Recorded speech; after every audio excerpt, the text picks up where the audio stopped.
তিনি বছৰীয়া পুত্ৰ সন্তানক এৰি প্ৰেমিকৰ লগত পলায়ন এক সন্তানৰ মাতৃ ববিতা দেৱী। মানকাছাৰৰ মুছলমান যুৱকৰ লগত পলায়ন মেঘালয়ৰ ববিতা দেৱী। পত্নীক বিচাৰি মানকাছাৰ আৰক্ষী থানাত উপস্থিত স্বামী চয়ন দাস। বহুত খোঁজাখুঁজি করবে লাগছে মানে বাচ্চাটা এরকম কান্দি আছে মা ছাড়া কিছু বুঝে না কী করবো বাড়ির বাচ্চাটা দেখার জন্য মানুষও নাই আমি একলা বাচ্চাটা কে দেখবো তার জন্য আমি আবেদন করছি আমাদের হাত জোর করে রিকোয়েস্ট করি আসামের মুখ্যমন্ত্রী হেমন্ত বিশ্ব শর্মা আমার জন্য নিয়ে আসছে।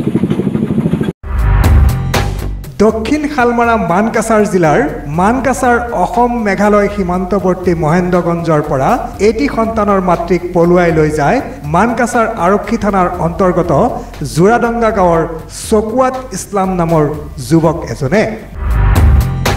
ববিতা দেৱী আৰু চকুৱাত ইছলামৰ লগত প্ৰেমৰ সম্পৰ্ক আছিল বুলি স্বয়ং ববিতা দেৱীৰ স্বামী চয়ন দাসে সদৰি কৰে।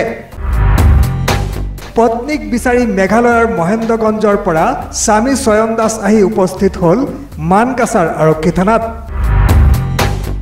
নগদ ৮০,০০০ টকাৰ লগতে সোণৰ আ অলংকাৰ লৈ মেঘালয়ৰ মহেন্দ্ৰগঞ্জৰ এক সন্তানৰ মাতৃ ববিতা দেৱীয়ে প্ৰেমিক চকুৱাত ইছলামৰ লগত পলায়ন কৰা ঘটনাই সমগ্ৰ মহেন্দ্ৰগঞ্জত ব্যাপক প্ৰতিক্ৰিয়াৰ সৃষ্টি হৈছে। অভিযোগ মতে মেঘালয়ৰ মহেন্দ্ৰগঞ্জৰ চয়ন দাসৰ পত্নী ববিতা দেৱীক মানকাছাৰ জোৰাডংগা গাঁৱৰ চকুৱাত ইছলাম নামৰ যুৱক এজনে ১৮ ফেব্ৰুৱাৰীত লৈ পলায়ন কৰে। এই ঘটনাক লৈ স্বামী চয়ন দাসে মহেন্দ্ৰগঞ্জ আৰক্ষী থানাৰ লগতে মানকাছাৰ আৰক্ষী থানাত আজি এক গোচৰ ৰুজু কৰে।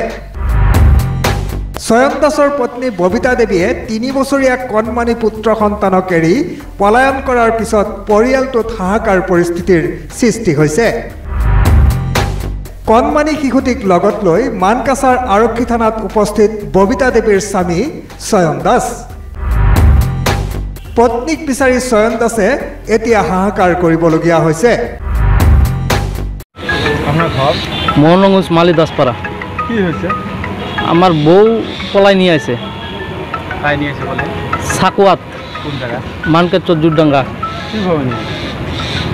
কিভাবে মানে ভাল পাওয়া আছিল নাকি পলাই নিয়ে আছে। কোন দিন নিয়ে এসে? 18 তারিখ।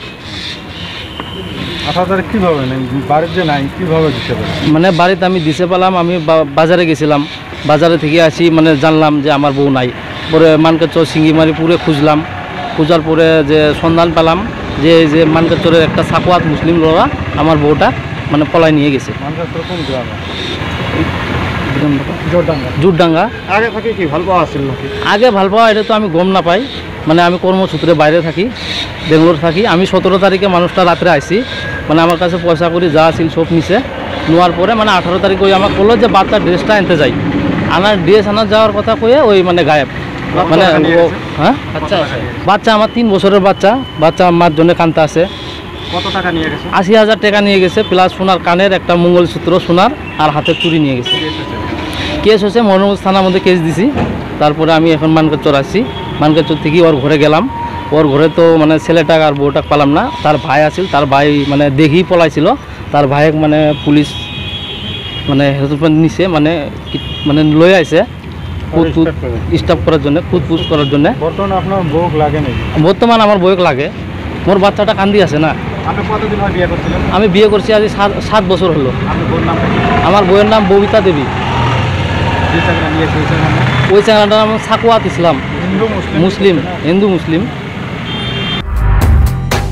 মানকাছাৰ আৰক্ষীয়ে চকুৱাত ইছলামক বিচাৰি অভিযান আৰম্ভ কৰিছে।